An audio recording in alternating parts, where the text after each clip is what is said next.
बिपिएफआसो खोथाल' होबोदों बिसायख'थि फैबा बाथ्रा बुङो मावगोन होननानै नाथाय 17 बोसोरसे नङा बोसोरनै नङा 17 बोसोर सम मोनदोंमोन मोनथाम सरकार बिथांमोनाव थांदों नाथाय बेयाव मावफुंनानै होनो हायासै नाथाय प्रमद बर' दैदेननाय जोंनि इउपिपिएल आरो एनडिएनि सरकारा थांनाय नैबे जोङो बोसोरनैल' फुरा खामानि मावनो मोनदों बे बोसोरनैनि गेजेरावनो जों 2.5 लाखनिख्रुइ बांसिन सुबुंनो बा गौथुम एबा आफादफोरनो बे हाखौ एलटमेन्ट होबाय सेटेलमेन्ट होबाय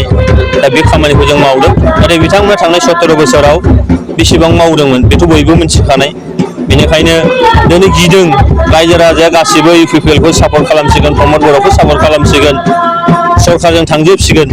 बेखौ गिनानै नंखाय फोसावदों नंखायनिनो बिथांमोना साया लानानै फैदों आरो नंखायखौनो दिनैबो आरोबाव नंखाय बुंनो फावसियाखै आरो बे नंखायानो बिथांमोनखौ थांनाय समाव हाखराव गाब्र'होदों सरकारनिफ्राय बिथांमोना गोजानाव जानगारनानै थानांदों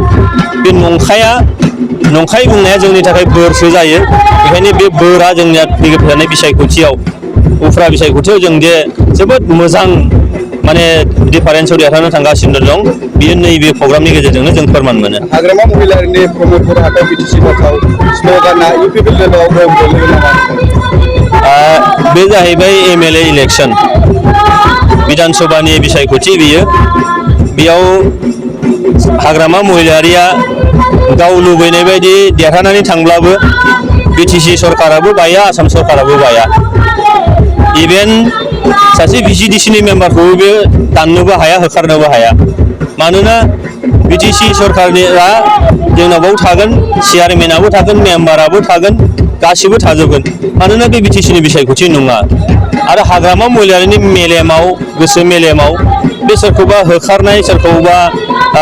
माबा मोनसे खालामनाय बे गाज्रि सिन्ताधारायाल' बिथांनाव फैबाय थायो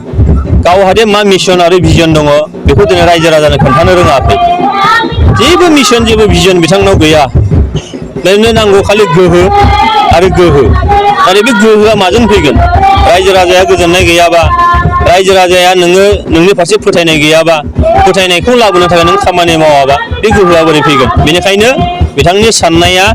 दिनै थांनाय 2020 मायथाइनिफ्राय मोनसेबो जायाखै फैबाय थानाय समाव आरोबाव जासिनाय नङा बे रोखा